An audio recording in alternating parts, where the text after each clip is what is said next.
He smelled of soap and warm water and the particular contentment of a dog who has survived his bath with dignity. The towel was still draped across his back when Theo walked out of the bathroom and straight down the hallway toward the nursery, which was unusual because Theo's post bath routine had not varied in 6 years. Bathroom to bed, immediate and direct. Janet watched him go. She told herself it was the baby smell. Dogs were curious about babies. Everyone said so. She followed him anyway. He was standing at the crib rail with his nose a quarter inch from the sleeping infant's face, not touching, just reading. The way a dog reads something that is telling him a great deal that a human would need an instrument to measure. Theo, Janet said. He glanced back at her. The towel slipped from his back and pooled on the floor. She picked it up. She watched him. She told herself again that this was normal curiosity, that dogs were fascinated by newborns, that the smell and the smallness were simply interesting. She went to bed. At 2 in the morning, she found him still there. The towel was still on the floor.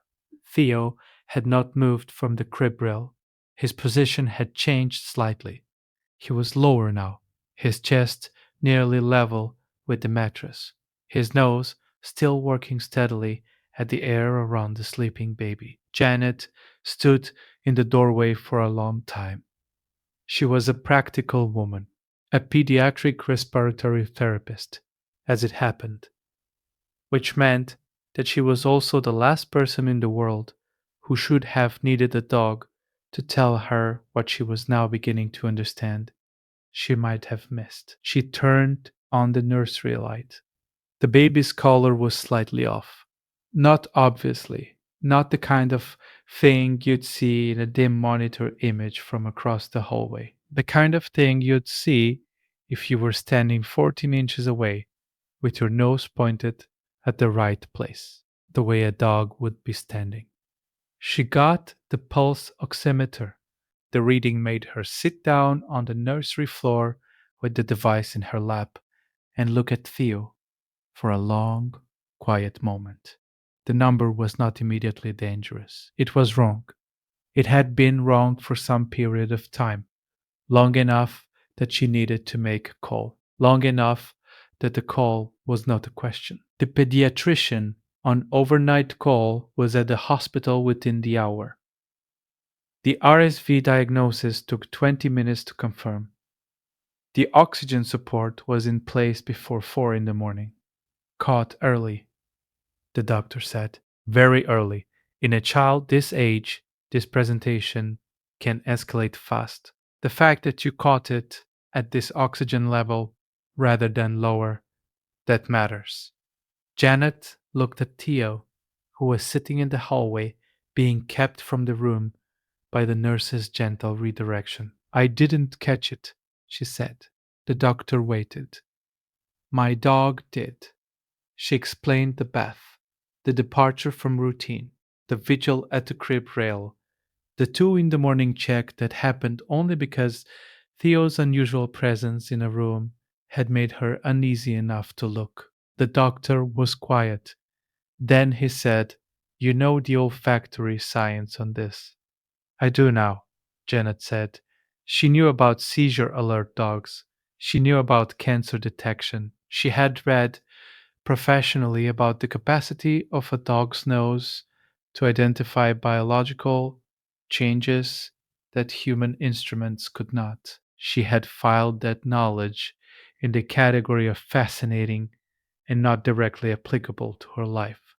She had not thought about it in relation to Theo, in relation to the towel on the nursery floor, and the nose at the crib rail, and the 2 in the morning stillness of a dog who had not done anything like this before in 6 years of life. She retrieved Theo from the hallway. He walked directly to her and sat beside her chair and pressed his head against her knee.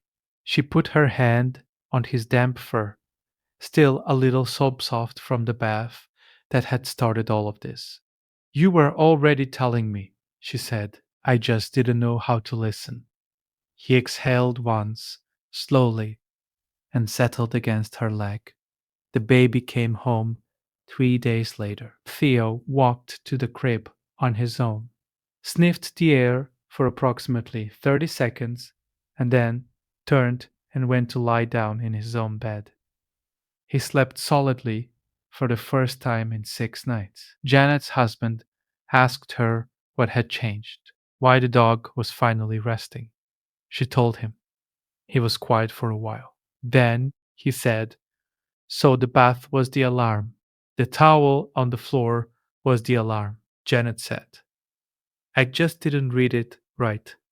She keeps the pulse oximeter on the nightstand now. She checks it when the monitor reading seems off. She has not needed it since that night, but she watches Theo's routines.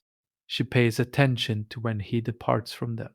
She has learned, late, she admits, and by accident, that the most reliable monitoring system in the house does not run on batteries.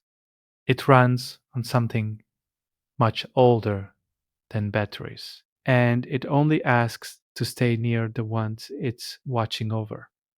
The family processed it in stages. First, the immediate relief of knowing, of having information where before there had been unease and explanation, and the particular discomfort of watching an animal do something unexplained. Second, the retrospective, the looking back through the days of behavior and reassigning meaning.